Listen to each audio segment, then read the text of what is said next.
اللہ عطا کرنے پہ آئے تو بندے کی ذات، اوقات اور عمر نہیں دیکھتا۔ 3 کام اللہ کو بہت پسند ہے: ٹوٹے ہوئے دلوں کو جوڑنا، نہ چاہتے ہوئے بھی معاف کر دینا، کسی کے گناہ کا پردہ کرنا۔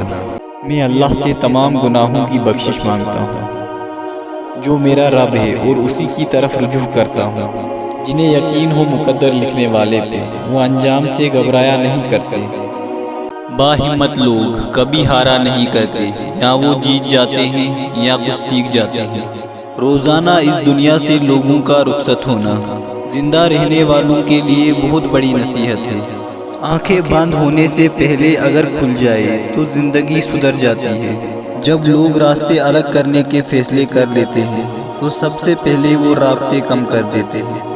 کہاں سے لاؤں اپنے جیسا بد کردار، یہاں تو سب فرشتے بنے پھرتے ہیں۔ جب مشورہ اللہ سے مانگا جاتا ہے تو مشورہ بھی ملتا ہے اور غیبی مدد بھی۔ آپ بچوں کو چاند پر قدم رکھنے والے انسان کا قصہ نہیں، بلکہ انگلی کے اشارے سے چاند کو توڑنے والے آپ نبی کریم حضرت محمد صلی اللہ علیہ وسلم کی پیروی سکھائیں۔ میں صرف اس کا ذمہ دار ہوں جو میں نے کہا، اس کا نہیں جو آپ نے سمجھا۔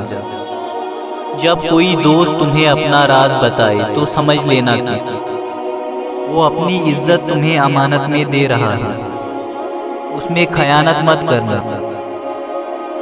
اور اللہ کے سوا نہ ہی کوئی تمہارا دوست ہے اور نہ ہی کوئی سچا مددگار۔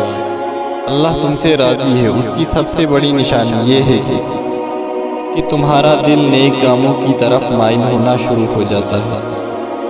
تقویٰ یہ ہے کہ تیرا رب تجھے وہاں کبھی نہ پائے جہاں اس نے جانے سے منع کیا ہے۔ اے میرے صبر، تیری عمر دراز ہو، اللہ کا خوف دل میں ہو تو لوگوں کے معاملے میں دل خود بخود ڈرنے لگتا ہے۔